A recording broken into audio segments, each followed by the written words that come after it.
है आरती इंडस्ट्रीज के लिए, तो इसको आप वॉच जरूर करिए। पर चलिए अब 9 बज चुके हैं और वक्त चला है जानने का आज के नवरत्न स्टॉक्स, और रोज की तरह शरद हमारे साथ जुड़ चुके हैं पूरी लिस्ट के साथ। शरद, ओवर टू यू।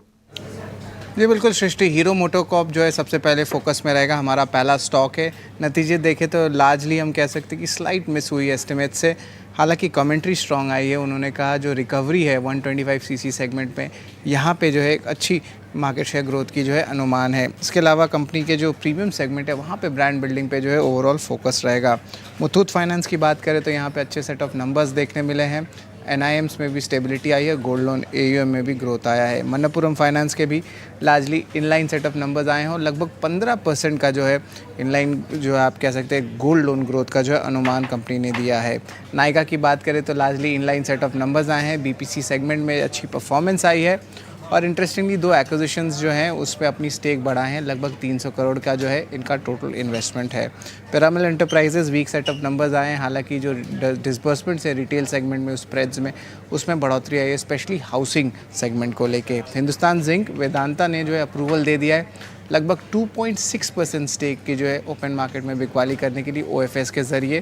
प्राइसिंग नहीं कहा गया है लेकिन एक्सपेक्टेड है कि थोड़े से डिस्काउंट भी हो सकता है। वेदांता जो है इसके कारण जो एक पॉजिटिव न्यूज़ फ्लो वेदांता के लिए रहेगा क्योंकि वो अपने डेट कम कर सकते हैं या अपनी कैपेक्स को फंड कर सकते हैं। जुबलेंट इंग्रेविया हमारा 7वां स्टॉक रेयर एंटरप्राइज से मिलेंगे 21 अगस्त को, तो ये एक इम्पॉर्टेंट फंड हाउस है, तो इस पे जो है ज़रूर फोकस रहेगा। HEG की बात करें तो बोर्ड ने अप्रूवल दे दी है शेयर स्प्लिट को लेकर, अगर आप एक शेयर होल्ड करते हैं तो आपको 5 शेयर्स मिलेंगे। और आखिरी स्टॉक हमारा बिग बोल्ड ब्रोकरेज जो हम सेगमेंट है उस पर बात करें तो मैक्स एस्टेट्स फोकस में रहेगा।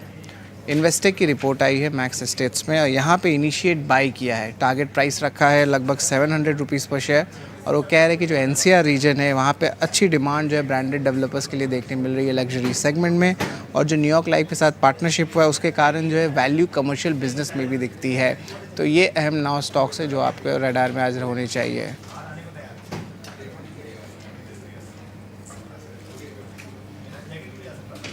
सारे ट्रेड हमने पता कर लिए हैं। एक काम करते हैं जरा, क्योंकि 9:07 हो गए हैं, लेवल्स टू फ्रीज होने ही वाले हैं। मैं आपको एक बार नोटिस कराता हूँ, 40 पॉइंट से ज़्यादा बड़े गैप के साथ नहीं खुल रहे आज हम।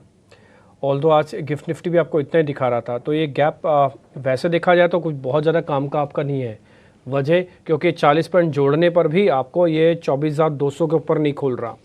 तो पहला पॉइंट तो ये है कि आज दिन भर की कसरत या मेहनत वो 24,200 के ऊपर लेके आने में और उसकी क्लोजिंग करवाने में लगेगी, पहला पॉइंट। दूसरा पॉइंट, अगर आप थोड़ा और खिसके तो आपके मन में फियर बैठेगा, डर बैठ सकता है कि बाज़ार थोड़ा और नीचे जा सकता है। जब 40-45 पॉइंट निफ्टी ऊपर खुल रहा है तो बैंक निफ्टी को एथिकली कम से कम 150 पॉइंट तो ऊपर खुलना ही चाहिए था, लेकिन बैंक निफ्टी खुल रहा है सिर्फ 50 पॉइंट ऊपर, तो ये भी अपने 50,000 के लेवल के ऊपर नहीं खोल रहा। कुल मिला के आज जो सुबह हमारी चर्चा हो रही थी कि या तो आप कुछ नहीं करें या तो सेल ऑन राइज का भी फिलहाल मार्केट है, और ये नेचर आपने खुद से देख लिया है कि बाज़ार अब पुल डिप को बॉट नहीं करता। कोई भी डिप आ रहा ना उसको ख़रीद के एकदम से तूफ़ानी रेस नहीं लगाता जो आज से पहले आप 1.5 महीना पहले देखते थे। और इसके पीछे की रीज़न जो मैंने कैलकुलेट किया वो आपको मैंने बता भी दिया। मेरे को बहुत बड़ा रीज़न FIs की होल्डिंग लगती है जो इस समय एब्सेंट हो चुकी है और 50% से भी कम खिसक चुकी है। खैर एनी हाउ, एक दो चीज़ें और भी हैं, मैं आपको ज़रा HDFC की क्लोजिंग भी बता देता हूँ। HDFC का जो लो फ्रीज़ हुआ है लेवल्स, एक्चुअली क्लोजिंग नहीं, वो है 1606, तो ये बचाना होगा। और 2900 रिलायंस का है, ये बिल्कुल सपाट खुल रहा है आज। तो आज कुछ ज़्यादा एक्साइटमेंट नहीं दिख रहा मेरे को लेवल्स के हिसाब से, अगर आप चेक कर रहे हैं तो। मैं एक काम करता हूँ, कुछ और शेयर्स पता कर लेता हूँ जहाँ पर आज फिर से ट्रेड बनता है कि नहीं, उसके बाद फिर हम थोड़ा और आगे बढ़ जाएंगे और फिर हम क्लोजिंग की तरफ, माफ़ कीजिए ओपनिंग की तरफ आएंगे और ओपनिंग में ज़रा चेक करवाएंगे सब चीज़ों के बारे में। विप्रो एक बार ज़रा